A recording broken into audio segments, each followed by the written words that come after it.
We continue our conversation now with Chinese-American actor Daniel Wu. Daniel is starring in and producing a martial arts western unlike anything else on TV. Into the Badlands premiered on a U.S. cable channel to over 8 million viewers, and that makes it the third biggest cable series launch of all time. CCTV's Ju Dan finds out more about Daniel's new character. Well, he's not very likable in the beginning because he's a trained killer. As the story starts, he's killed 404 people without any kind of remorse or regret. And so he's a, cold-hearted killer. Each mark represents a life Sonny has taken. But as the story evolves, he starts to change. And I think this is what made me so interested in the character, is that he changes over time. Lots of times in TV shows, the character doesn't really change over the course of the series. And to me, that's not very interesting as an actor because it gets kind of boring. There's no challenge there. And so what you really want to find is a character that has an arc or a transition. And so, as soon as the story starts and you see the story of MK, he meets MK, the young kid, has a secret. He might share this secret. It starts to open up something in the character of Sonny and creates a change in him. So that really this whole series is going to be my character at least. His story is going to be an arc from being bad to becoming good. What if I left the Badlands? What do you got out there? Your show has got crossover appeal to both Chinese viewers and Western viewers.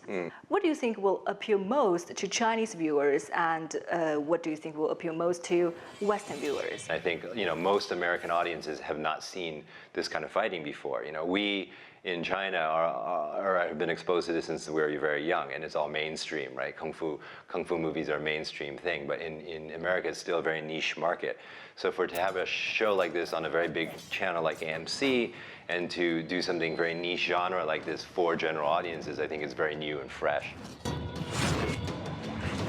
Ideally, we want the same things to appeal to both audiences, so we're doing a lot to appease both sides.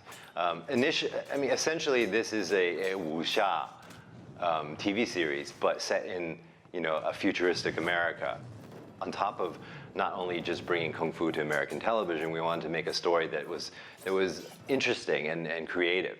And so I think that side of it, the story writing that done by Al Goff and Miles Miller, our script writers, they created a world that we've never ever seen before in television. I think Eastern audiences and Western audiences will get something out of it because it's so fresh and new.